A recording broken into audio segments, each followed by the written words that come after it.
remind me of the seed that you plant in fertile soil that knows no option but to grow. That you were no longer going to be a victim, you were going to be a victor. But if I were to say that there was something that I was gifted, it would definitely be this inquisitive nature that God gave me, that when I was told, hey, you're going to die, it just didn't feel right. It didn't sit right. Not according to what I knew.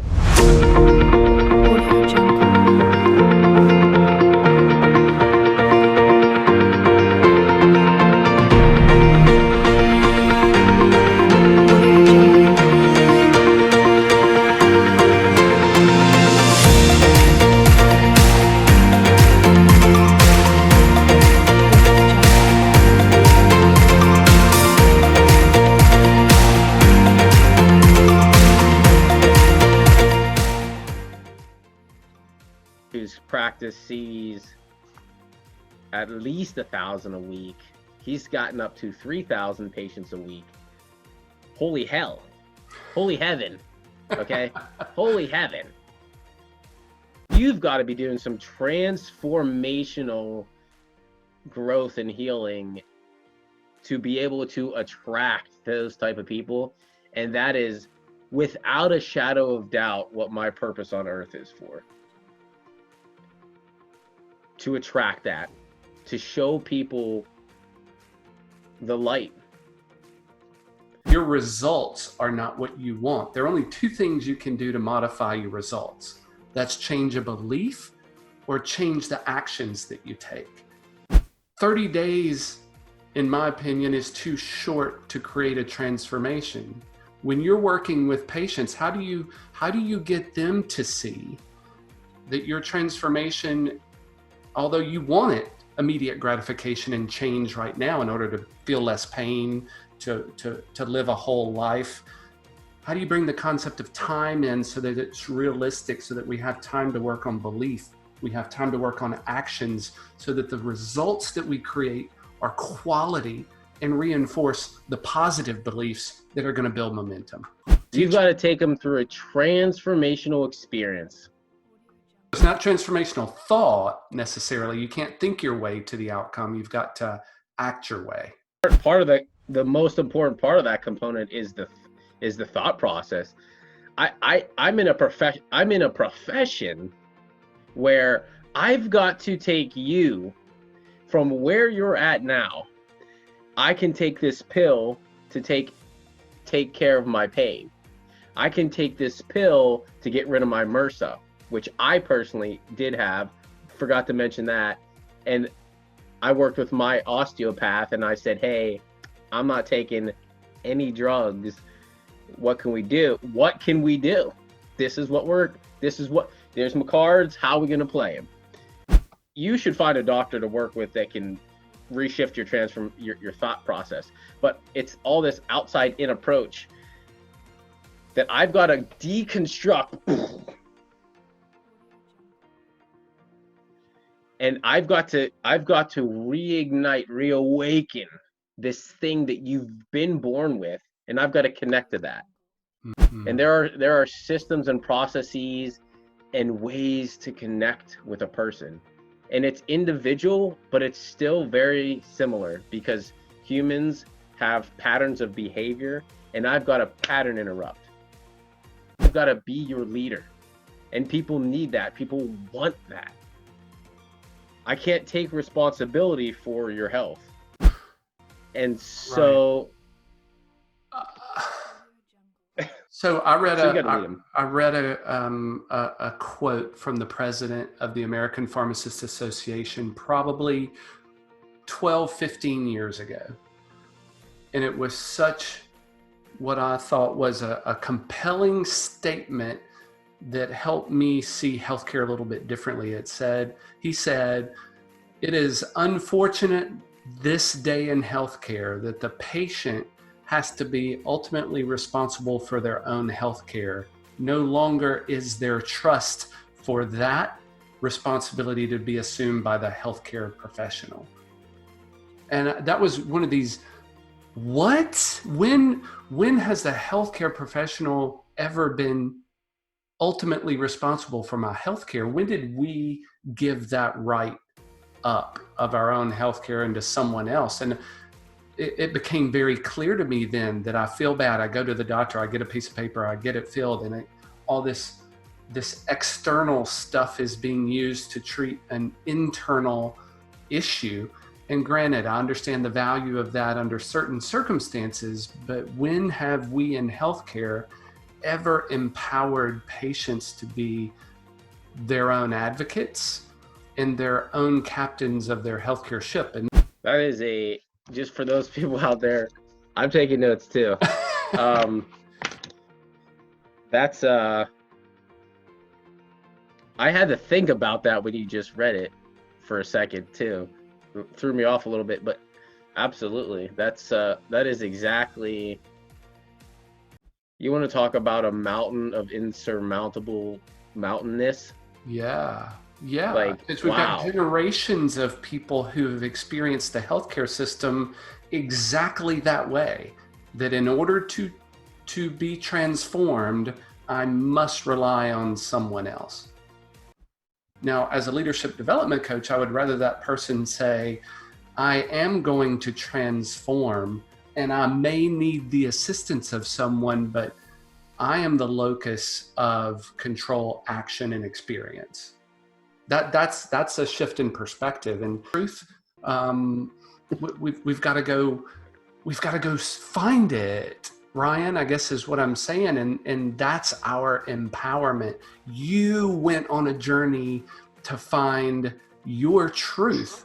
It's not that wasn't my journey of transformation. That was yours, but you didn't sit there in your belief in victimness. You went as a victor to go find the answer. And I think that's the magical part of transformation that you personify and so eloquently described, and your journey's not over yet. No. You have all of these beliefs that may not be yours.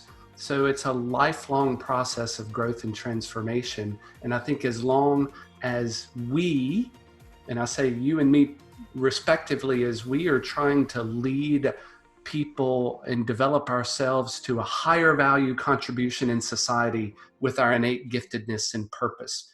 You eloquently received yours at an early age. I'm 50 years old and still looking for it. I think I'm really close. But nonetheless, that seeking of purpose is not an outside job that I'm going to find with title or position. You said it earlier that influence has to come from within. In order for that doctor, your mentor, to see that many people, he's got to have something inside that's driving that action, getting that result. That is as close to truth as purpose is as close to truth as I think we can get. Oh yeah. But I don't think we'll ever be satisfied. And I would hope that people would continue a growth and transformation process over the comfort zone, which is what I'm passionate about, helping people disrupt comfort in order to get into growth. I don't know what I'm saying there, Ryan. Help me. Yeah, heck yeah, you do. Can we replay his answer? Yeah, where's the backup answer? No, that was beautiful. You hit like 300 different things that each one of those things literally is $1 million tip for those that need some help with their financial game. That was a really good. Yeah, we could go into a couple different. Well, here's where I want to go with that, because you said financial. I think so. If I ask them 5 more times, what's the why? It's usually related to a fear or freedom, and I'm going to point to fear is probably the biggest motivator. Scarcity was in optimal health, and if I had a lot of money, I would be free. And so there, Ryan, I know you've experienced, you have some opinions on the finances and money in this world. So that's a transformational relationship of going from here to here, and there's a gap. Tell me about the gap. Which I forget exactly how you said it, but you talked about titles and things and positions of leadership. positions of leadership. And you talked about okay, so everyone knows that doctors are held to these, well, we're definitely held to a certain standard, just legally, but people look up to doctors. I'd say those times are shifting a little bit, which actually eloquently fits right into the role of what we just talked about with the APA president, and I'm sure I have bunches of quotes from people that have similar thought processes too. But these titles are nothing more than titles, and as I want to start with that because these are what many people look up to in our society as these people that are astute, they're well accomplished, they've got their shit together, you know, whatever. Kind of goes back into the outside approach with what is truth anyways. But these people are supposed to, you know, typically have good finances. But I can tell you that I know tons of doctors that are not doing well, and doctors and lawyers, okay? And it's because they're in this position ship. Do you want to be, I'm going to make up a word. Do you want to talk about abundance ship? Do you want to talk about associate ship or leadership? Which ship do you want to be? No. So there's an associate ship. If you're an associate, that's a certain entry into the game. And it happens with doctors and it happens with lawyers that make nothing. And that is not what they signed up for. Do they deserve to make a certain amount of money just because they have a title? Not what I'm talking about at all. And I came up with this thing. I don't know if I like it, but I'm playing with it right now. We're in the leadership lab, so we'll have to play with this concept, but it's inconvenience. Is it an inconvenience or is it uncomfortable? And I have a way that I distinguish these two because it's, you'll understand the dichotomous approach here and why it's so important. And so all this ties back into this. Associates work for somebody else. And yes, that somebody else has a lot of risk. They have a lot of risk. They do get to benefit from the reward, but it's not so easy. And that's why they make proverbial glass ceiling, because they're willing to do that. Now, to get to that level, you can do it overnight. I did it overnight. You literally 10x your income. Yes, you can. Can you do it overnight? Yes, you can. And did it manifest instantaneously overnight? Well, I would say that depends on your truth, because things do take time to alchemize, but you've got to be the person that creates that thing in your life. And if you want to go from this financial lack, you've got to become uncomfortable. And I'm not saying inconvenient, I'm saying uncomfortable. Here's what inconvenience looks like. It was inconvenient for me to move from Atlanta, Georgia down to Texas. I did that because I finished school ahead of time because I decided what I want and I knew the outcome. And I moved down there and did my residency. Our residency is not the same as an MD's residency. We don't have to be in a hospital. We don't have to do it for 4 years. We still don't get paid. Actually, we don't get paid anything for residency. They at least get paid. So there's a little bit of a different approach. But so I went down to Texas. Is it inconvenient to divorce all these friends you've spent making for the past 5 years? Yeah. Is it inconvenient to pack up all your expletive, all your stuff, and haul it down to Texas? Yeah. And then I could go on, and you get the point. That's not uncomfortable. I was still safe. I still had my loans. I still had the money that I had to pay for. I had money coming in from school, and the jobs that I was working. Okay. Here's what uncomfortable looks like. Uncomfortable is having a practice, having to immediately move that practice. The day, quitting on a Friday, spending the next couple weeks not knowing what's going to happen doesn't mean I didn't do anything in that time period.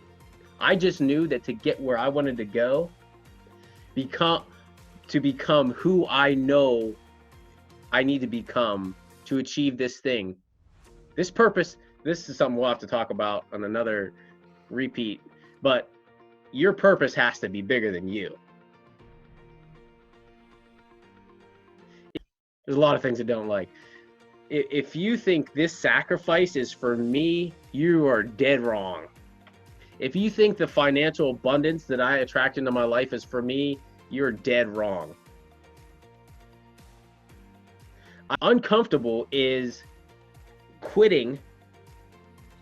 I have more money in my car loan than most of you have in a mortgage. Okay? So that's money not coming in to pay my car, not my car insurance, housing, rent.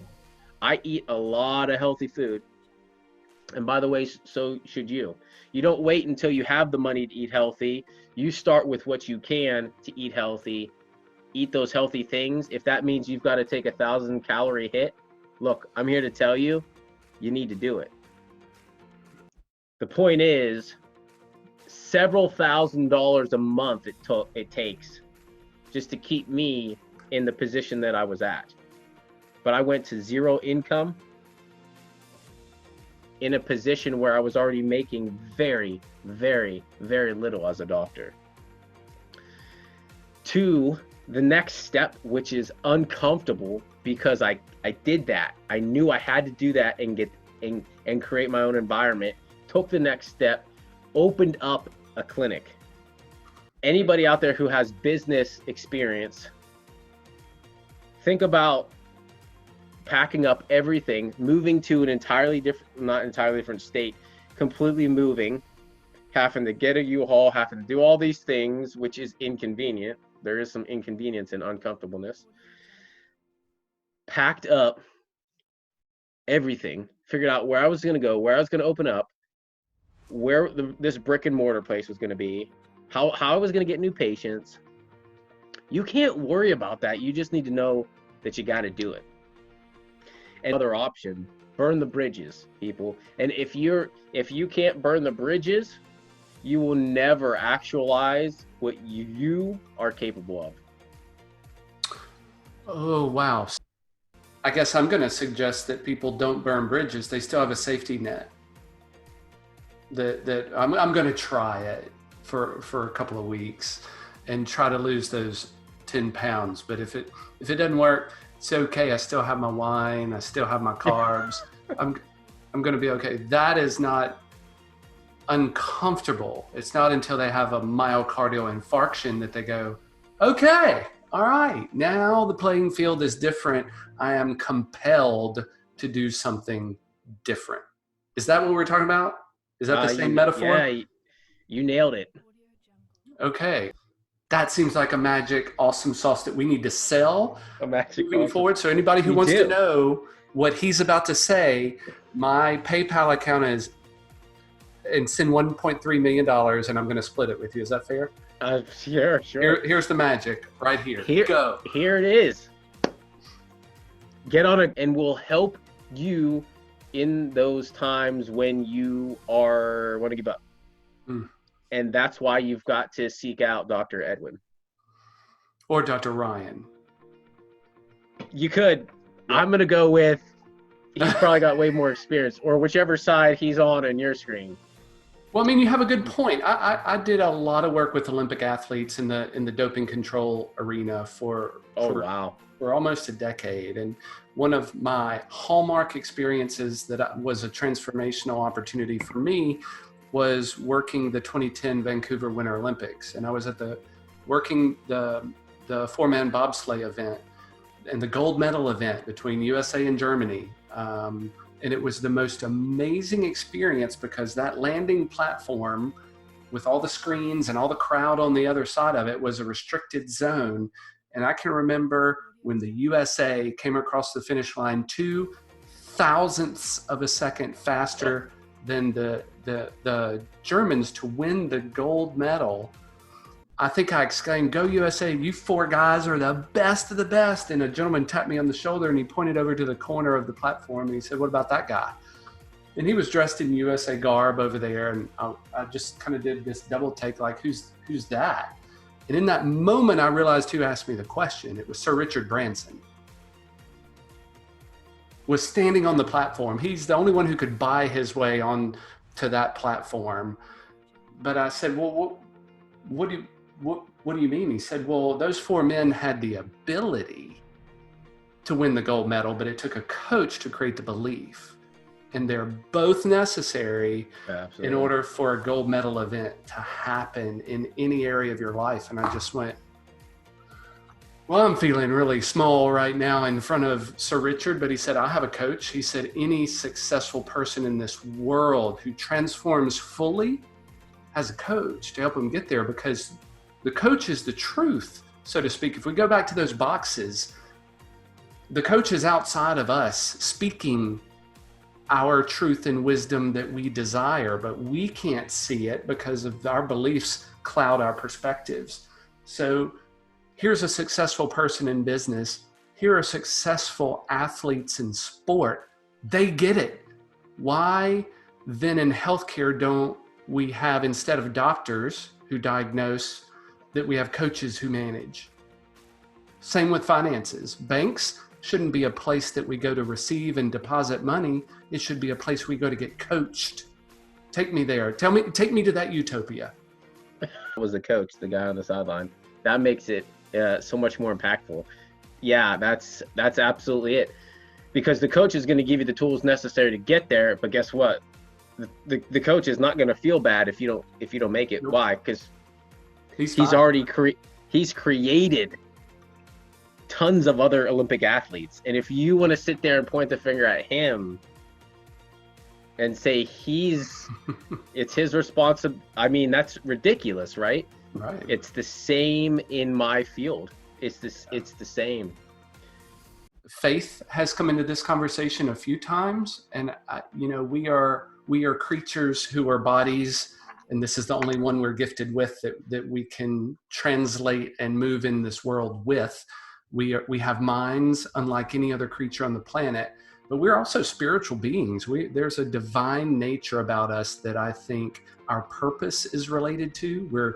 We're gifted and placed in this world to do something with the gifts that we're born with and that we develop over time. We exercise. You're a fitness athlete, a bodybuilder. You create new muscle in order to create a new outcome and existence in your body. Well, faith has a very similar power in that it is the empowerment to step forward and not know the answer.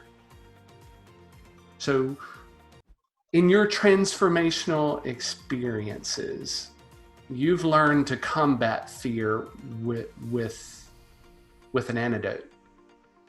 Can you translate for me then what you have found from your experiences is faith is going to be too easy an answer for you. You can't say faith because I believe in that, and I know you believe in that. People have to find that on their own. So if you were going to move them in that direction, where would you begin somebody in discovering the antidote, body, mind, and spirit through faith? This answer is going to have an interesting approach, because I could use I would love to use the word faith and then break down what does that actually feel like? What does it feel like? What does it look like? My number one recommended book is called The Instant Millionaire. Now that just happens to be financially related. But the reason The Instant Millionaire is so powerful, and the answer to your question, Dr. Edwin, is my answer to your question is this. In that book, they take you through a parable. You are going through an experience. And the way to get somebody to faith as it is correctly practiced and expressed is take them through something that they know beyond knowing is possible, and taking these little micro agreements, these little steps, to eventually they look back down and they've taken this, they've climbed a mountain, but they didn't know that they were doing it. And that book will give you the parable to show you exactly what it actually feels like to be a millionaire. People out there that haven't reached six figures yet, me saying $1 million to you is like, it's unfathomable. You can't, it's too big of a stretch. You can't even reach it, right? If I started out with braces on teeth, braces cost a couple $1,000s to put braces on the teeth. You can kind of get a picture of what a couple $1,000s feels like to you. Feel what it feels like if I were to ask you to pay me that couple grand right now for braces, or for spinal care for that matter. What would that mean to you? What kind of value would I have to deliver to you for that to be tangible to you? For you to give me that money? TV. I guarantee if I said a couple $1,000s for braces, that might be a heavy hit for some people. But if you think to the $1,500 or $2,000 you may have spent on a 63-inch TV screen just a year ago or two, you wouldn't have batted an eye for that $1,200, $1,500 for that TV screen. Start with what you do know, because you know that feeling. Because I can tell you, you not wanting to invest a couple $1,000s for me right now would be the same feeling if you asked me to invest a couple $100,000 in something. The price is different, but it isn't any different. I know how to make a couple $100,000. I know how to make these things. Somebody who hasn't yet made that, to ask me to spend a couple thousand on something isn't going to evoke that uncomfortableness. Does that make sense? Yeah, absolutely. And so either way, to get to the next step, you've got to apply that know beyond knowing, that you, like a gravity. If I were to ask you to step off of a building, you're going to, you know beyond knowing that this thing's going to happen. You just know it's going to happen, but maybe you don't know. Start with, okay, I know this. I know it's possible. I know it's possible for me to make an extra $15,000 next year. I'm not really sure how, but I know it. I definitely know it's possible. Start there, and then keep building that up. And I don't even know if I answered the original question. Yeah, absolutely. Because faith and fear are these two energies that I think we seek and respond to. So, Dr. Ryan, I think you explained that beautifully. That that over Zoom, it might be very difficult for me to see that you are afraid. I won't be able to see you sweat as clearly. I can't measure your heart rate. I might be able to see you breathe faster. I don't know your fear because you create it. So therefore, I would say it is not real to me because I'm not experiencing that. It feels real to you and you're having all the sensations, but guess what? That is probably primal. It is deeply programmed in the recesses of our brain as mammals when we used to have to be afraid.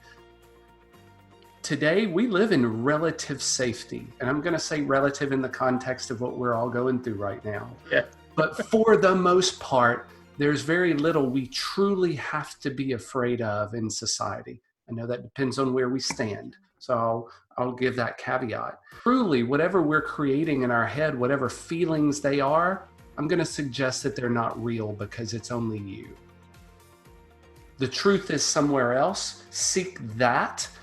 And I think that's a faith journey. Leaving what you know is fear and being afraid of in this comfort zone of your own existence, stepping out of that to go seek the truth is a transformational journey.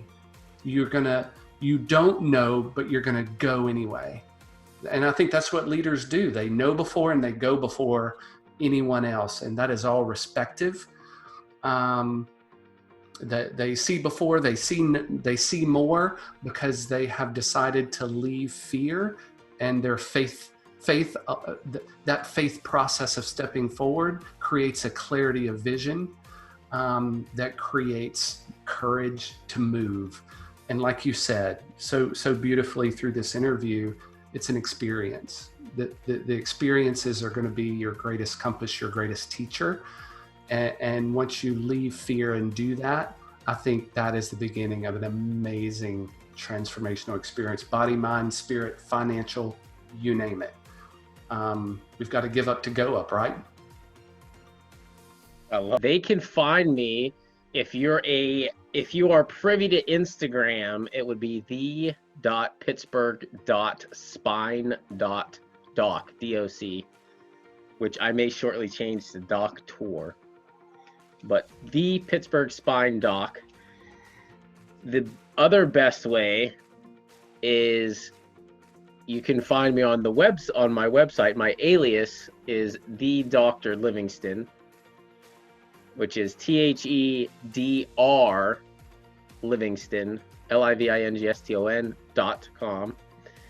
And if you would like to find out information about how I practice at a high level in chiropractic, and especially if you're in the medical field, you're gonna have an extra receptive field on all of your cells for the information that I give and broadcast. You're gonna pick it up so much more intuitively because I do speak in a Western medical lingo. As far as chiropractic goes, I talk about the spine, spinal alignment, why neurosurgeons use advanced imaging, the advanced imaging we use to see exactly, you can see these spine models behind me, exactly what a healthy normal spine looks like and what being out of healthy normal does to your quality of life. And that's part of what I did at Carnegie Mellon and University of Pittsburgh. So and that website is the same name of the clinic. And when you want to talk about purpose, the clinic is Advanced Spinal Institute. So it's advancedspinalinstitute.com. And our slogan is, I don't know if you can really read it, is change a spine, change a life. And it teaches you how to do that. And I'll be giving away some books, some actual bone broth. It doesn't have to be pumpkin spice. Sometimes I am basic. In fact, I'm going to be I'm transparent about everything. Sometimes I might be like, You're not ready for that yet, but I'll tell you when you're ready, when you grow up. This is not actually a good flavor. So, but I won't be sending you this one. Pumpkin spice sounded good, but it's good in shakes. But we'll get you something else. And everybody that viewed today, I guess we didn't really do a Q&A, but everyone that was on and everyone that emails Dr. Edwin will also get the even more important than the nutrients you put in your body is the spinal health, so that you can absorb and assimilate those nutrients. I'm going to give you my spinal hygiene program, and it's some videos and it's a flyer, and it gives you the top 11 or 12 exercises that you can be doing for spinal health. Now, that does assume that your spine is in a healthy, normal alignment. Still doing these on a day-to-day basis is going to be extremely important for you anyways, but you've got, like Dr. Edwin was talking about before, if you're using a medication, knowing that the outcome is eventually you're getting off of it as your organ gets healthier, then of course, use that to help facilitate you to get to this point, right? It's the same concept here. Use the spinal hygiene as you know that your spine's still not healthy and that the exercises won't fix it, but they'll at least they'll help in stopping you from getting as worse as fast. 3 principles that you think are required for successful transformations, body, mind, or spirit. Oh, I got them. Number 1 is the ability to get in state, to connect, which means to connect with source, to God, to be centered, to be an open receiving vessel. Like when Bruce Lee talks about, when somebody talks to Bruce Lee about hitting it, he explains it in this way. I do not hit, it hits. If it's not part of mindset, then I'll put that as 1B. 1A is being in state. The next thing is be, to have, in that order. Many people think that once I get that new car, oh man, I'll be so much better, I'll be so awesome, and then things are gonna change. Not John Maxwell, who is that? I forget who it is. It'll come back to me the other day. So be, do, have. You have to instantly be the person you want to be. Feel what it's like to be this new person that you're seeking after, that your journey is about. That clinic, to have these patients who love and adore you, who are easily connecting with you, who are healing. Expect miracles, baby. That's number 2. So number 1 is put yourself in state. Be an open vessel. Number 2 is be, do, have. And number 3, which could almost be number 1, and I know Dr. Edwin's going to agree with this, resourcefulness. Being able to be resourceful will get you to your goal so much faster, so much more efficiently, and to a much higher degree in capacity, excellence, if you are able to become resourceful. Dr. Ryan, once again, thank you. And I look forward to seeing you again on the Aesthetics of Leadership webinar series very soon. Thank you for your influence, Doc. Thank you. All right. Peace Dr. out, my Edwin. friend. Adios.